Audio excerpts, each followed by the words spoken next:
আমি হোয়াইট বলো ছক্কা ছাড়া মারি না, আমি নো বল আর হোয়াইট বল যে করি না।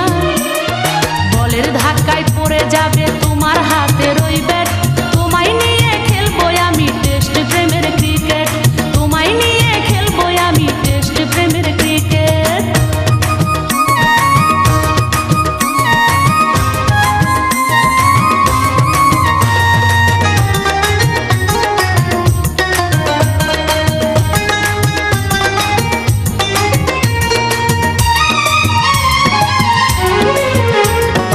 এই জীবনে দেখছি কত বোলিং অ্যাকশন, ফাঁকে ফাঁকে তুলছি আমি তাও 100 রান।